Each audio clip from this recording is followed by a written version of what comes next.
কোনো দলের কথা বলবো না, যেহেতু আমরা আর্টিস্ট। তো আমাদের আর্টিস্টে আসলে দল নিয়ে কথা বলতে গেলে অনেক ঝামেলা ফেস করতে হয়েছে। আপনারা বরাবরই দেখেছেন আমাদের সিনিয়র নায়িকাদের উপর যে অত্যাচার করা হয়েছে। দেশের বাড়িতে যাব, যে তারপর ভোট দিয়ে আসবো, কিন্তু কাকে দিব বলবো না। ঠিক আছে, আসলে কেমন চান? আসলে কেমন চান? কেমন দেখতে চান বাংলাদেশ?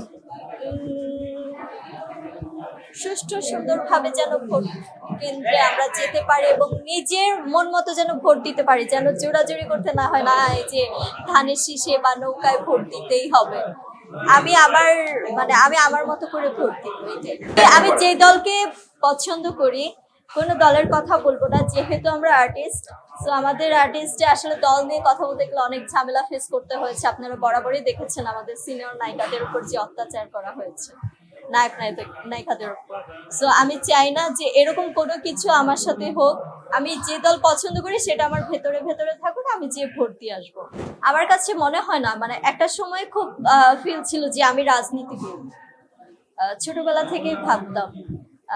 কিন্তু যখন দেশের যে পরিস্থিতি দেখলাম, আমার আসলে ভয় কাজ করে। আমি আর রাজনীতি করবো না। কাবাডি খেলা না, কাবাডি খেলার নিয়ম কি? একজন সামনে এগিয়ে যাবে, পেছন থেকে সবাই টেনে ধরবে, রাইট?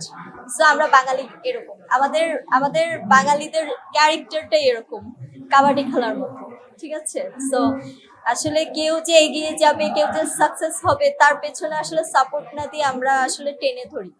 বাহিরের দেশে আপনারা দেখবেন যে একজন শিল্পীকে আরেকজন শিল্পী সাপোর্ট দিচ্ছে, আমাদের দেশে মোটেও না। একজন যখন উঠে দাঁড়াতে যাবে, তখনই 10 জন পেছন থেকে টেনে ধরছে।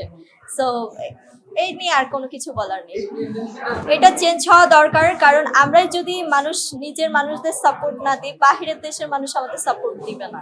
তো আমরা যদি দেশের মধ্যে নিজেরাই বিশৃঙ্খলার চেষ্টা করি, তাহলে আমাদের দেশের পরিবেশই নষ্ট হবে।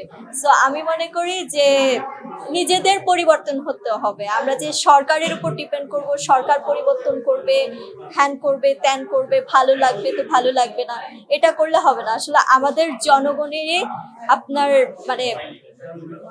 ভালোভাবে থাকতে হবে, ভালোভাবে চলতে হবে, নিজেকেও ভালোবাসতে হবে, দেশকেও ভালোবাসতে হবে এবং জনগণ অন্যকে সম্মান করতে হবে। অন্যকে সম্মান করলে আমার মনে হয় যে নিজের পরিস্থিতি সমানভাবে আমরা দেশ এবং জনগণ সবভাবে ঠিকঠাক চালাতে পারবো।